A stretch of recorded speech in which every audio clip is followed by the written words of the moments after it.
사랑스러운 반려견의 배가 갑자기 부풀고 털이 듬성듬성 빠진다면 단순한 노화라고 생각하시나요? 사실 이것은 쿠싱 증후군이라는 심각한 질병의 신호일 수 있습니다.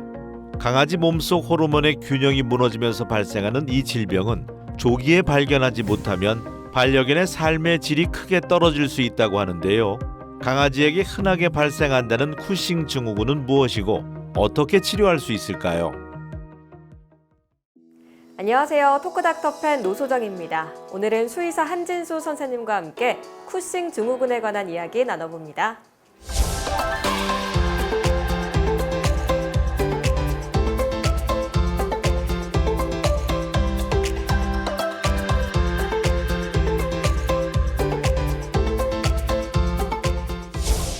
선생님 안녕하세요. 네, 오늘 쿠싱 증후군에 대해서 말씀해 주실 텐데요. 이름만 들어도 벌써 낯설거든요. 이게 어떤 질환인지 설명해 주시죠. 쿠싱 증후군은 부신 피질 기능 항진증이라는 질환입니다. 부신은 양쪽 콩파두에 붙어있는 내분비 기관으로 속 부분인 수질과 겉부분인 피질로 나뉘어 있습니다.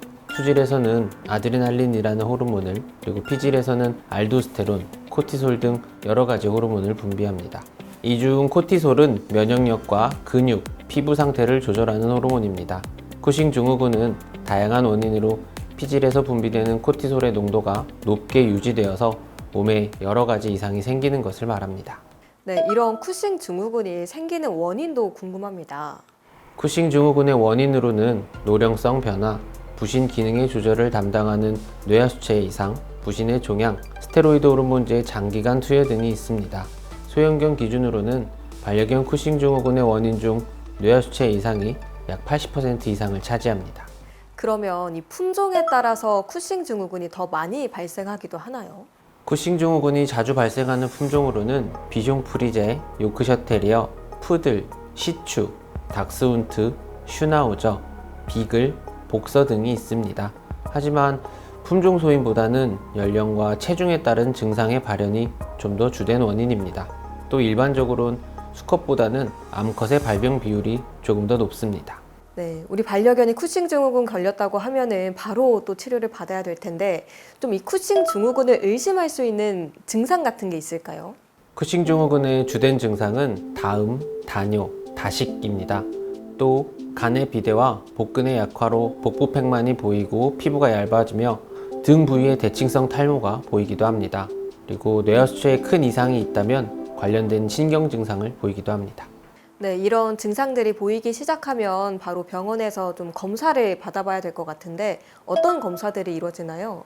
병원에서는 신체 검사와 더불어 엑스레이, 복부 초음파 등 영상 검사를 통해 간이나 부신의 크기를 평가합니다.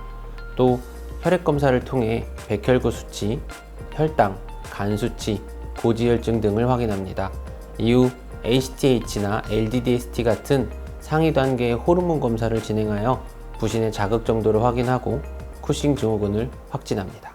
네, 그럼 이 쿠싱 증후군을 방치했을 경우에는 목숨이 위협받을 만큼 좀 위험한 질환인가요? 쿠싱 증후군은 그 자체보다는 2차 질환으로 사망하는 경우가 많습니다. 신부전, 고혈압, 혈전, 당뇨, 면역력 저하로 인한 전신염증 등 심각한 합병증이 생길 가능성이 높습니다.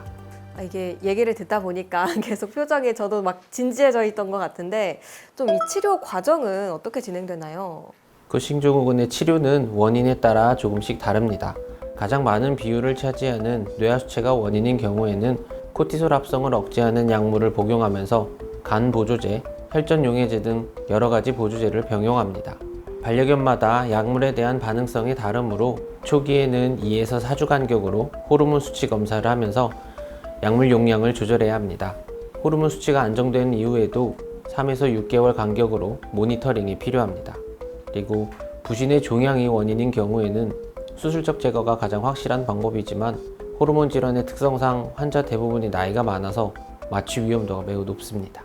네, 이게 호르몬 질환이라고 하니까 좀 치료 기간도 길지 않을까 싶은데 치료 기간은 어느 정도 걸리죠? 쿠싱 증후군은 사실 완치가 되는 질환은 아니기 때문에 치료 기간을 말씀드리기는 좀 어렵습니다. 일반적으로 예후는 진단 후에 2에서 3년 정도로 말씀드리지만 합병증이나 호르몬 수치가 관리가 잘 되는 경우에는 좀 더 오래 살 수 있다고 말씀드리기도 합니다. 네, 이번에는 실제 사연을 통해 솔루션을 내려보는 시간입니다. 선생님께서는 사연을 듣고 진단과 처방을 내려주시면 됩니다. 토닥토닥 솔루션 시작합니다. 첫 번째는 어떤 친구인지 화면으로 만나보겠습니다. 여름이는 2022년도 11월 달에 스케일링을 하러 내원했던 환자예요. 그때 당시에 혈액 검사를 통해서 간 수치가 높은 걸 확인을 하고 쿠싱을 의심을 해서 일주일 정도 후에 간 수치랑 호르몬 수치 검사를 하고 영상 검사를 통해서 간이랑 부신의 사이즈 이런 것들을 확인하고 최종적으로 쿠싱을 진단을 한 환자예요. 그래서 지금은 부신에서 나오는 코티솔이라고 하는 호르몬을 억제하는 내복약을 복용하면서 다른 간보 조제 이런 것들 같이 계속 먹으면서 꾸준히 관리하고 있죠. 그리고 관리 예후가 꽤 좋은 편이어서 호르몬 수치가 관리가 잘 되고 있어요. 그래서 지금은 큰 문제 없이 가끔 피부 염증이 조금 올라오는 정도? 그 정도만 해서 지금은 꾸준히 관리를 하고 있고요. 이어서 다음 사연입니다. 안녕하세요. 12살 된 시추를 키우고 있는데요. 2년 전 쿠싱 증후군 진단을 받고 약을 2년째 복용하고 있습니다. 그동안 꾸준히 치료를 해왔는데 혹시 약을 오랜 기간 복용하면 부작용이 생길 수 있을까요? 노령견이라서 더 걱정이 되네요. 라는 사연인데요. 약에 대한 부작용 있을 수 있을까요, 선생님?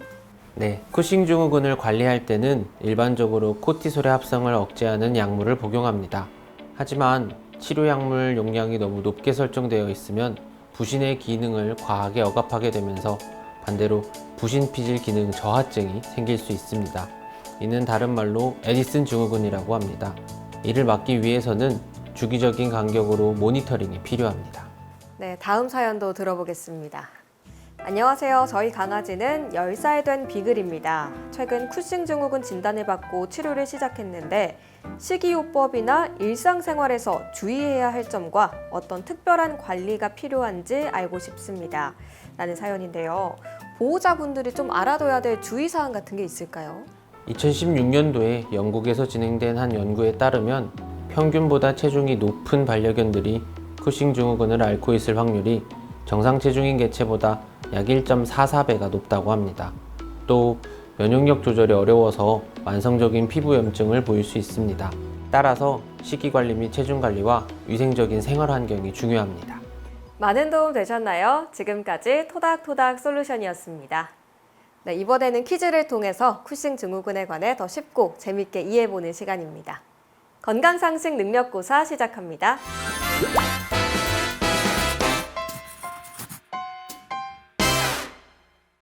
첫 번째 문제 주시죠. 첫 번째 문제입니다. 쿠싱 증후군은 유전될 수 있다. 그렇다면 O 아니면 X를 선택해 주세요. 대부분의 질환이 뭔가 유전성이 어느 정도는 있지 않을까 싶어서 O를 선택해 보겠습니다. 정답은 O입니다. 품종 소인이 있는 질환들은 전부 유전적으로 전달될 수 있는 질환입니다. 쿠싱 증후군은 상염색체 우성 질환임이 밝혀져서 다음 세대의 병인성 유전자가 전달될 확률이 50%입니다. 생각보다 높은 비율로 유전이 되네요. 그럼 이어서 두 번째 문제도 풀어보겠습니다. 다음 문제입니다. 반려견이 과체중이면 쿠싱 증후군의 위험이 높다. 그렇다면 O 아니면 X. 이거는 방송을 제대로 보신 시청자분들이라면 같이 정답을 맞출 수 있을 것 같은데 O를 선택하겠습니다. 정답은 O입니다. 아직 쿠싱 증후군이 체중 증가의 직접적인 원인인지 과체중으로 인한 호르몬 불균형이 쿠싱 증후군의 위험성을 높이는지 정확한 인과관계가 밝혀지지는 않았습니다.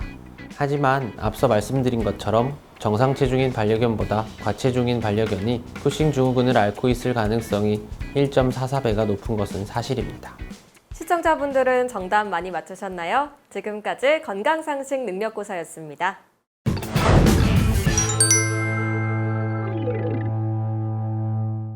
선생님, 마지막으로 쿠싱 증후군을 예방할 수 있는 방법도 있을까요? 사실 쿠싱 증후군을 예방하는 방법은 없습니다. 다만 체중하고 밀접한 관련이 있을 것으로 보여서 적정 체중을 유지하는 것을 권장합니다.